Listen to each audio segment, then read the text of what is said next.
Good evening everyone. दोस्तों पिछली video में हमने डॉट प्रोडक्ट के कैरेक्टरिस्टिक्स के बारे में बात की थी। ठीक है, आज के इस वीडियो में दोस्तों उस कंसेप्ट के ऊपर कुछ एग्जांपल्स हम लोग यहाँ पर सॉल्व करेंगे। ठीक है, तो सबसे पहला एग्जांपल देखिए दोस्तों, एग्जांपल नंबर 2.6 पेज नंबर 23 के ऊपर। ये ओल्ड बुक के हिसाब से मैं यहाँ पर एग्जाम्पल्स ले रहा हूँ, शायद न्यू बुक में अगर उन्होंने कुछ चेंजेस किए हों तो पता नहीं है मुझे। ठीक है, आप चेक करिए। तो एग्जाम्पल क्या है दोस्तों, आपको एक वेक्टर यहाँ पर प्रोवाइड किया गया है और यहाँ पर एक दूसरा वेक्टर प्रोवाइड किया गया है और आपको यहाँ पर दोस्तों स्केलर प्रोडक्ट निकालने को बोला गया है। ठीक है, तो दोस्तों इनका स्केलर प्रोडक्ट मतलब इनका डॉट प्रोडक्ट कैसे निकलेगा, देखिए यहाँ पर मैं बताता हूँ आपको सॉल्यूशन। ठीक है, vector v1 dot vector v2 कैसे निकलेगा, जैसे कि हमें पता है दोस्तों इनके कंपोनेंट्स यहाँ पर प्रोवाइड किए गए ना। ठीक है, तो यहाँ पर दोस्तों कोई नंबर नहीं है तो इसका मतलब 1 होगा। यहाँ पर 3 है, 2 4 3 -5। ठीक है, तो ये कंपोनेंट्स आपको प्रोवाइड किए गए हैं, तो इनका डॉट प्रोडक्ट निकालने का फॉर्मूला हमें पता है, लास्ट वीडियो में हम देख चुके हैं उसको। ओके, अगर आपने वो वीडियो नहीं देखा है दोस्तों, वो वीडियो देखिए पहले, फिर आप ये वीडियो देखिए। ओके, तो सबसे पहले तो दोस्तों यहाँ पर देखिए ये कितना है, 1 है, यहाँ पर 3, तो ये हो जाएगा 1 × 3 प्लस 2 × 4 ठीक है, प्लस 3 × -5 सिंपली आपको इसका कैलकुलेशन करना है दोस्तों। देखिए 1 × 3 3 प्लस 2 × 4 8, ओके, 3 × -5 -15, तो यहाँ पर ये हो जाएगा -15। 3 + 8 11 -15, 11 -15 कितना होता है दोस्तों, ये हो जाएगा -4। तो इन दोनों का डॉट प्रोडक्ट जो होगा दोस्तों -4 होगा। ठीक है दोस्तों, इस डॉट प्रोडक्ट के ऊपर और कुछ एग्जांपल्स हैं, उनको हम यहाँ पर सॉल्व करते हैं। तो एग्जांपल देखिए एक्सरसाइज के अंदर क्वेश्चन नंबर 3 और उसके अंदर का सब क्वेश्चन नंबर 2 हमें यहाँ पर सॉल्व करना है। एग्जांपल क्या है देखिए, तो दोस्तों ये क्वेश्चन क्या है देखिए, show that vector A which is equal to 2i cap plus 3j cap plus 6k cap, vector B 3i cap minus 6j cap plus 2k cap, vector C is equal to 6i cap plus 2j cap minus 3k cap. ये तीन vectors एक दूसरे को perpendicular है, ऐसे आपको यहाँ पर क्या करना है, प्रूव करना है। ठीक है, तो आपको एक बात यहाँ पर ध्यान में होनी जरूरी है दोस्तों कि अगर दो वेक्टर्स परपेंडिकुलर हैं, मतलब अगर थीटा की वैल्यू 90 डिग्रीज है, तो उनका जो डॉट प्रोडक्ट होता है, मतलब मान लेते हैं ये दो वेक्टर्स जो हैं अगर परपेंडिकुलर होंगे तो इनका डॉट प्रोडक्ट होगा 0। ठीक है, तो हमें क्या करना है दोस्तों, हमें यहाँ पर ये तीनों वेक्टर्स एक दूसरे को परपेंडिकुलर है ऐसे प्रूव करना है। तो हम क्या प्रूव करेंगे कि हम इनका डॉट प्रोडक्ट 0 है ऐसे प्रूव करेंगे। ठीक है, मतलब हम यहाँ पर क्या प्रूव करने हैं दोस्तों, vector A dot vector B 0 आता है ऐसे प्रूव करना है, vector B dot vector C ये भी 0 आता है ऐसे प्रूव करना है, और vector A dot vector C भी 0 आता है ऐसे हमें प्रूव करना है। ठीक है, ओके, तो सबसे पहले तो हम लोग यहाँ पर दोस्तों vector A dot vector B निकालेंगे। तो ये निकालने का तरीका क्या है, हमें कंपोनेंट्स इसके पता है दोस्तों। ठीक है, ओके, तो अगर कंपोनेंट्स पता है तो इसका डॉट प्रोडक्ट जो है हम निकाल सकते हैं। कैसे निकाल सकते हैं, 2 × 3 डायरेक्टली लिख रहा हूँ मैं यहाँ पर 6, ठीक है, प्लस 3 × 6 18, लेकिन यहाँ पर माइनस साइन है तो यहाँ पर ये हो जाएगा -18। ठीक है, प्लस 6 × 2 कितना हो जाएगा 12। ठीक है, तो 6 + 12 18, 18 - 18 क्या हो जाएगा 0। अब दोस्तों vector A dot vector B 0 आ रहा है। ठीक है, तो इसका मतलब क्या है कि vector A and vector B are perpendicular to each other. ठीक है, तो एक बात तो प्रूव हो चुकी है।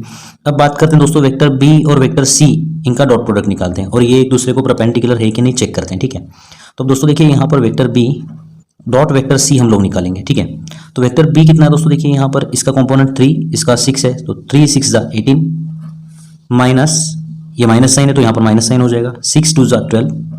ठीक है, अब यहाँ पर भी दोस्तों माइनस है, सो -3 × 2 -6 हो जाएगा। ठीक है, सो 18 - 12 6, 6 - 6 0। इसका मतलब क्या है कि दोस्तों यहाँ पर देखिए ये भी 0 आ रहा है, vector B dot vector C भी 0 आ रहा है, तो ये जो बी और सी है, vector B and vector C जो है ये भी क्या है, एक दूसरे को परपेंडिकुलर है। ठीक है, ओके, अब दोस्तों हम लोग यहाँ पर बात करेंगे वेक्टर ए और वेक्टर सी एक दूसरे को परपेंडिकुलर हैं कि नहीं वो चेक करेंगे। ठीक है, अगर वो भी एक दूसरे को परपेंडिकुलर हैं तो ये प्रूव हो जाता है कि ये सारे के सारे वेक्टर्स आर म्यूचुअली परपेंडिकुलर। ठीक है, तो हम लोग क्या करेंगे दोस्तों, यहाँ पर देखिए vector A dot vector C निकालेंगे। अब vector A dot vector C निकालेंगे। ठीक है, ओके, यहाँ पर देखिए दोस्तों vector A dot vector C कैसे निकलेगा, 6 × 2 = 12, ठीक है, प्लस 3 × 2 = 6, ओके, फिर 6 × 3 = 18, लेकिन माइनस साइन तो यहाँ पर माइनस हो जाएगा, सो 18 - 18 कितना हो जाएगा, ये 0 हो जाएगा। इसका मतलब क्या है कि ए और सी भी जो दोस्तों है, vector A and vector C are also perpendicular to each other. Okay, तो from equation 1, from equation 2 and from this 3 we can say that these 3 vectors A B C are mutually perpendicular to each other. ठीक है, ऐसे last sentence आपको लिखना है। अब दोस्तों इस डॉट प्रोडक्ट के ऊपर एक और एग्जांपल है। देखिए एक्सरसाइज के अंदर जो क्वेश्चन नंबर 3 है उसके अंदर का सब क्वेश्चन नंबर 4। तो दोस्तों एग्जांपल देखिए क्या है, given vector v1 is equal to 5i cap plus 2j cap and vector v2 is equal to ai cap minus 6j cap are mutually are perpendicular to each other. Are क्या है दोस्तों यहाँ पर perpendicular to each other, मतलब ये दो vectors एक दूसरे को परपेंडिकुलर हैं।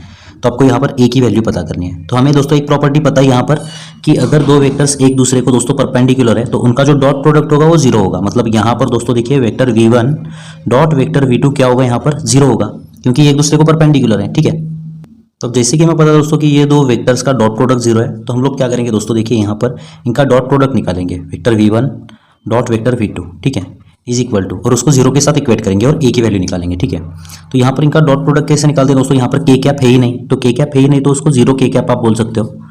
ओके, ठीक है, तो यहाँ पर देखिए दोस्तों सबसे पहले तो इसकी मैग्नीट्यूड मतलब इसकी वैल्यू कैसे निकलेगी, 5 इंटू ए, 5a, ठीक है, प्लस माइनस क्या हो जाएगा यहाँ पर माइनस 6 2 12, और यहाँ पर ये जीरो है तो ये टर्म लिखने की जरूरत नहीं है। ओके, तो दोस्तों यहाँ पर ये डॉट प्रोडक्ट को हम जीरो के साथ इक्वेट क्यों कर रहे हैं, क्योंकि ये एक दूसरे को परपेंडिकुलर है, ये हमें बोला गया है, तो इनका डॉट प्रोडक्ट जीरो होगा, इसलिए हम इसको जीरो के साथ इक्वेट करेंगे। ठीक है, तो यहाँ से दोस्तों ए की वैल्यू मिलेगी आपको, तो यहाँ पर ए की वैल्यू निकालने के लिए ये -12 को हम उधर भेजेंगे, तो आपको यहाँ पर क्या मिलेगा, देखिए दोस्तों यहाँ पर ये 12 उधर जाने के बाद 5a इज इक्वल टू 12 मिलेगा आपको। ठीक है, तो यहाँ से दोस्तों a की वैल्यू क्या मिलेगी आपको, 12, ये 5 डिनोमिनेटर में जाएगा, सो 12 डिवाइडेड बाय 5 मिलेगा आपको यहाँ पर। ठीक है, so a is equal to 12 divided by 5, आप ऐसे रख सकते हो या फिर इसको सॉल्व करके आप उसको डेसिमल पॉइंट के साथ लिख सकते हो। दोस्तों इस कंसेप्ट के ऊपर एक और एग्जाम्पल है, पेज नंबर 25 के ऊपर, एग्जाम्पल नंबर 2.8। दोस्तों इस कंसेप्ट के ऊपर एक और एग्जांपल हमें यहाँ पर सॉल्व करना है, पेज नंबर 25 के ऊपर एग्जांपल नंबर देखिए 2.8। ठीक है, तो एग्जांपल रीड करिए दोस्तों, वेक्टर ए आपको कंपोनेंट के फॉर्म में दिया गया है, वेक्टर बी भी आपको यहाँ पर कंपोनेंट के फॉर्म में दिया गया है। ठीक है, और आपको ये भी चीज़ यहाँ पर प्रोवाइड करनी चाहिए थी उन्होंने, लेकिन उन्होंने ये प्रोवाइड नहीं की हुई है, एग्जाम में आपको प्रोवाइड की जाएगी। ठीक है, मतलब वेक्टर ए और बी का डॉट प्रोडक्ट जो है वो ए बी कॉस थीटा होता है। ठीक है, मतलब इनका डॉट प्रोडक्ट निकालना है आपको, और वहाँ से आपको क्या करना है दोस्तों, find the angle between A and B, और ए और बी के बीच का जो एंगल थीटा है वो आपको थीटा फाइंड आउट करना है यहाँ पर। ठीक है, तो इनका डॉट प्रोडक्ट का यूज करके आपको थीटा फाइंड आउट करना है। ये जो चीज़ है आपके टेक्स्ट बुक में प्रोवाइड नहीं की गई है। ठीक है, तो आपको प्रोवाइड की जाएगी, डोंट वरी अबाउट दैट। अब दोस्तों यहाँ से हमें थीटा निकालना है, तो सबसे पहले तो हम लोग ये इक्वेशन यूज करेंगे, vector A dot vector B is equal to A into B into cos theta. ठीक है, अब यहाँ से दोस्तों कॉस थीटा के लिए क्या इक्वेशन बनेगा, cos theta will be equal to what, cos theta is equal to, ये ए बी को अगर हम उधर भेजेंगे तो ये डिनोमिनेटर में चला जाएगा ना। ठीक है, तो हमें क्या मिलेगा, देखिए यहाँ पर दोस्तों vector A dot vector B divided by A into B. ठीक है, ये जो इक्वेशन है इसमें ए बी को मैंने उधर भेजा। ठीक है, तो कॉस थीटा के लिए आपको ये इक्वेशन मिलेगा। अब जैसे कि हमें पता है दोस्तों डॉट प्रोडक्ट निकालते कैसे हैं, ये अगर कंपोनेंट के फॉर्म में दिया जाएगा आपको तो इसका डॉट प्रोडक्ट कैसे निकालते हैं हमें पता है ऑलरेडी। ठीक है, तो हम यहाँ पर वैल्यूज को पुट करेंगे। ठीक है, तो इन दोनों का डॉट प्रोडक्ट कैसे निकालते हैं कि कंपोनेंट्स पता है आपको, 5 2 6 -2 4 3। ठीक है, इनको एक दूसरे के साथ मल्टीप्लाई करो और ऐड करो, सो 5 इंटू 2 कितना हो जाएगा, ये 10। ओके, प्लस माइनस क्या हो जाएगा यहाँ पर, माइनस 6 2 12। ठीक है, प्लस प्लस यहाँ पर आ जाएगा प्लस 4 3 12। ठीक है, ओके, डिवाइडेड बाय ए, मतलब ये ए की मैग्नीट्यूड कैसे निकलेगी दोस्तों, अगर ये कंपोनेंट के फॉर्म में दिया जाता है तो इसकी मैग्नीट्यूड निकालने का तरीका क्या है, अगर ये vector A is equal to 5i cap plus 6j cap plus 4k cap है, तो इसकी मैग्नीट्यूड कैसे निकालते हैं, इसकी मैग्नीट्यूड मतलब ये ऐसे लिखते हैं या फिर सिंपली ए लिखते हैं, तो ये कैसे निकालते हैं दोस्तों, ये हमें पता है ऑलरेडी, हम पढ़ चुके हैं। अगर आपको याद नहीं है तो ध्यान में रखिए कि इसकी मैग्नीट्यूड निकालने का तरीका है, स्क्वायर रूट के अंदर इसका स्क्वायर मतलब 25 प्लस इसका स्क्वायर, 6 का स्क्वायर कितना होगा दोस्तों, यहाँ पर 6 का स्क्वायर हो जाएगा 36 प्लस इसका स्क्वायर प्लस 4 का स्क्वायर कितना हो जाएगा 16। ठीक है, सो 36 प्लस 16 52 प्लस 25 कितना हो जाएगा दोस्तों, ये स्क्वायर रूट ऑफ 77 मिल जाएगा। तो इसकी मैग्नीट्यूड, ये वेक्टर ए की मैग्नीट्यूड कितनी है, स्क्वायर रूट ऑफ 77। वैसे दोस्तों ये वेक्टर बी की मैग्नीट्यूड कैसे निकलेगी, वेक्टर बी की मैग्नीट्यूड कैसे निकलेगी, स्क्वायर रूट ऑफ 2 का स्क्वायर 4 प्लस -2 का स्क्वायर भी 4 ही आता है, प्लस 3 का स्क्वायर हो जाएगा 9 हो जाएगा, सॉरी 9 प्लस 4 कितना हो जाएगा, ये स्क्वायर रूट ऑफ 17। ठीक है, तो यहाँ पर दोस्तों ए की मैग्नीट्यूड मिल चुकी है आपको स्क्वायर रूट ऑफ 77, और बी की मैग्नीट्यूड मिल गई आपको यहाँ पर स्क्वायर रूट ऑफ 17। ठीक है, तो ए की मैग्नीट्यूड है स्क्वायर रूट ऑफ 77 और बी की मैग्नीट्यूड है दोस्तों आपके पास यहाँ पर 17। ठीक है, अब सिंपली इसको सॉल्व करना है, इसके लेफ्ट हैंड साइड में कॉस थीटा है और थीटा की वैल्यू आपको पता करनी है। तो इसको सॉल्व करने के लिए सबसे पहले तो न्यूमरेटर में क्या होगा, देखिए दोस्तों ये -12 प्लस 12 कैंसिल हो जाएगा, 0 हो जाएगा, ऊपर बचेगा 10 डिवाइडेड बाय 77 का स्क्वायर रूट कैसे निकलेगा दोस्तों, आपको लॉग टेबल से निकालना होगा। लॉग टेबल में देखिए यहाँ पर स्क्वायर रूट फ्रॉम 10 to 100 यहाँ पे आपको स्क्वायर रूट मिलेंगे, तो आपको 77 का स्क्वायर रूट निकालना है। तो 77 का आपको यहाँ पर जीरो में देखना होगा, ठीक है। तो ये रूट कितना है 8.775, तो इसका स्क्वायर रूट आपको मिल गया दोस्तों यहाँ पर 8.775 मल्टीप्लाइड बाय 17 का स्क्वायर रूट। 17 का स्क्वायर रूट आपको यहाँ पर मिलेगा दोस्तों, 17 का जीरो में देखना होगा 4.123, ठीक है। ये आपको मिलेगा 4.123, ठीक है। और यहाँ पर लेफ्ट हैंड साइड में बचेगा cos थीटा। अब इसको कैसे सॉल्व करोगे दोस्तों, इसको आप लॉग टेबल का यूज़ करके सॉल्व कर सकते हो, ठीक है। तो इसको सॉल्व करने के लिए सबसे पहले तो आपको 10 का लॉग देखना होगा दोस्तों, ठीक है। लॉग ऑफ 10 देखना होगा, ओके। और उसमें क्या करना होगा, देखिए इन दोनों के बीच मल्टीप्लिकेशन है ना दोस्तों, ठीक है। तो उससे पहले इससे पहले भी आपको क्या करना होगा, यहाँ पर देखिए लॉग ऑफ 8.775 देखना होगा, ओके। और इसमें इसका आपको जो है लॉग ऐड करना होगा, लॉग ऑफ 4.123। अगर लॉग टेबल कैसे निकालते हैं आपको पता नहीं तो चैप्टर नंबर 1 जो है यूनिट्स एंड मेजरमेंट, उसमें पार्ट नंबर 5 या 6 में मैंने आपको पढ़ाया है लॉग टेबल निकालते कैसे, मतलब लॉग टेबल देखते कैसे हैं और लॉग निकाल के कैलकुलेशन कैसे करते हैं।